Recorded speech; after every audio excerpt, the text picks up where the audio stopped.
നടി തൃഷയ്ക്കെതിരായ അധിക്ഷേപ പരാമർശത്തിൽ തമിഴ്നാട് പ്രതിപക്ഷ നേതാവ് ഉദയനിധി സ്റ്റാലിനെ കസ്റ്റഡിയിലെടുത്ത് തഞ്ചാവൂർ പോലീസ്.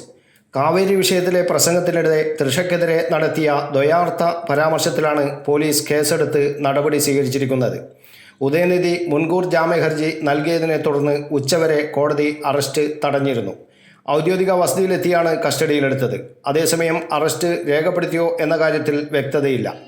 കസ്റ്റഡിയിലെടുത്ത ഉദയനിധിയെ തഞ്ചാവൂരിലേക്ക് കൊണ്ടുപോയി എന്നാണ് പുറത്തുവരുന്ന വിവരം. എന്നാൽ ഇക്കാര്യത്തിലും സ്ഥിരീകരണം വന്നിട്ടില്ല.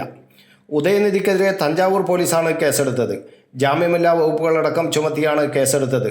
അറസ്റ്റ് അനുവദിക്കില്ലെന്ന് DMK നേതാക്കൾ പ്രതിഷേധമുയർത്തിയിരുന്നു.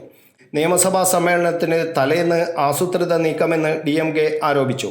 മദ്രാസ് ഹൈക്കോടതിയിൽ ഉദയനിധി നൽകിയ മുൻകൂർ ജാമ്യഹർജി ഉച്ചയ്ക്ക് ശേഷം കോടതി പരിഗണിക്കും. വിഷയത്തിൽ കോടതി നിലപാട് നിർണായകമാണ്.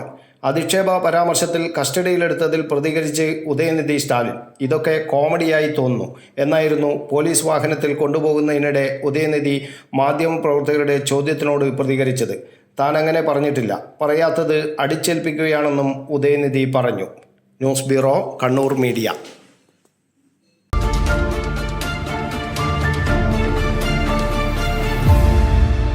ശരി, പറയും എന്താ ഇങ്ങനെ പ്ലാൻ? കിച്ചൺ വർക്സും ഇന്റീരിയർ വർക്സും നമുക്ക് നല്ലൊരു ടീമിനെ ഏൽപ്പിക്കണം. പിന്നെ ഫർണിച്ചർ സുനിതയിൽ എടുക്കാം.